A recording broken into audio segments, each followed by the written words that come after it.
Mr. President, in my view, the Arab Spring is telling two important lessons. The first one, when 10 years ago, almost to the day, the horrific terrorist attacks of 9/11 were committed in this very city, many feared the start of an era of religious hatred. This has not happened. The people in the streets of Tunis, Cairo, Benghazi, and across the Arab world aspire to dignity, jobs, equal opportunities, social justice, and democracy. We witnessed no extremism, nor a so-called clash of civilizations, but an episode in the fight for freedom and for justice. And these should remain the overriding objectives for the future. And the second lesson, a political system which does not allow for peaceful change will remain weak at heart. And we praise, therefore, the leaders that are taking courageous steps towards positive change. But alongside the hope, there is reason for worry too, and that's my second point. Worry about the brutal and ongoing repression by the Syrian regime against its own citizens. Europe is keeping the pressure on the regime with sanctions, and we urge others to join us. Of course, there are other worries too.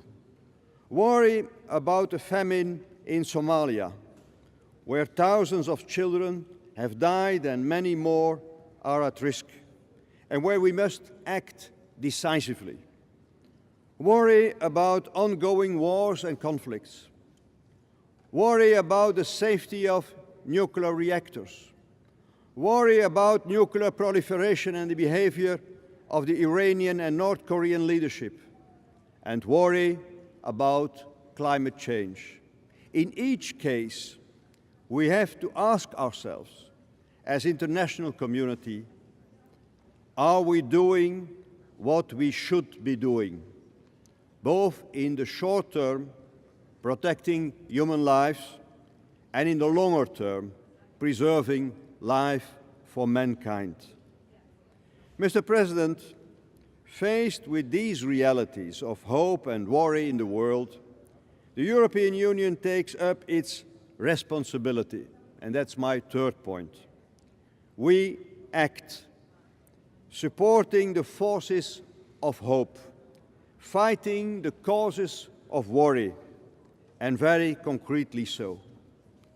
Fighting the causes of worry with means and money.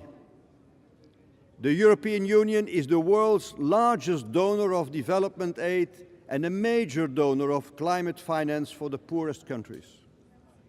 Fighting the causes of worry with manpower. We have not only tens of thousands of development workers, but also thousands of soldiers, policemen and judges in missions all around the world. Peacekeeping in Africa's Great Lake region, training police in Afghanistan and Iraq, patrolling off the coast of Somalia. Fighting the causes of worry with a sense of the global common good. In the issues of global governance, Europe looks for solutions. We are constructive in world trade negotiations, ambitious in climate talks, and forthcoming in the reform of the international financial institutions, recognizing the shift in global economic power. We simply cannot accept a stalemate, be it in Durban, Doha, Rio, or Cannes. Fighting the causes of worry with expertise in mediation. We mediate in conflicts in our neighborhood and beyond, drawing from our experience of overcoming age-old rivalries. In the Balkans, we bring parties together. And as a member of the Quartet, we are fully engaged in finding a solution in the Middle East peace process. A word on that issue. The parameters for a solution on the Israeli-Palestinian conflict are well known.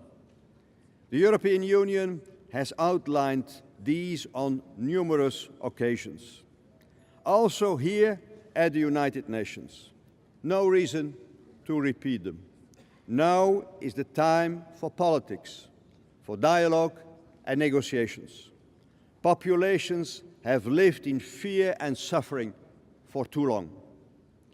The principle of a two-state solution was established more than 60 years ago. Only half of it has been implemented. The European Union's political position on the Middle East peace process is well established. It includes a reference to the 67 borders with territorial swaps acceptable to both parties. Moreover, the Union is fully supporting financially the state-building process by the Palestinian Authority. Now, the resumption of direct talks between Israel and the Palestinian Authority is the top priority,